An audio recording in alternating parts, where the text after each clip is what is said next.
ಅಣ್ಣ ಒಂದ್ ವಡಪಾವ್ ಕೊಡು. ವಡಪಾವ್ ಅಣ್ಣ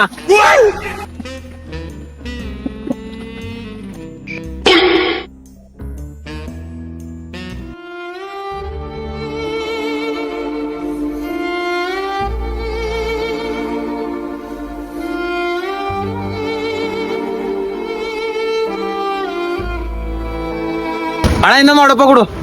ಅಣ್ಣ ಇನ್ನ ಒಂದು ಸಿಗಲ್ಲ.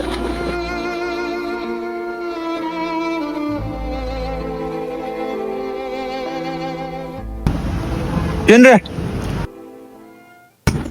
ಅಣ್ಣ ಎಷ್ಟಾಯ್ತು? 20 ರೂಪಾಯಿ. 20 ಅಣ್ಣ. ಅಣ್ಣ ಆಯ್ತು ನೋಡಿ ಅಕ್ಕ. ಮಾಲಕಿ ಬಂದೇವ್ ರೊಕ್ಕ. ಹಾ ಬಂದವ್ ತಮ್ಮ. ಅಣ್ಣ ಅವ್ರ ಮಾಲಕು ಹೋರಿ ಅಣ್ಣ, ಅವರೇ ಅವ್ರ ಮಾಲಕ್. ಇದು ಸೈಡ್ ಬಿಸ್ನೆಸ್ ಅದ, ಅದು ಖಾನ್ದಾನಿ ಬಿಸ್ನೆಸ್ ಅದ ಅವ್ರದ್ದು. ದೂಸರಿ ಮಗನ ಭಿಕಾರಿ ನನ್ ಕೊಟ್ಟ ಅವನೇ ನದ್ ಮಾಲಕ್.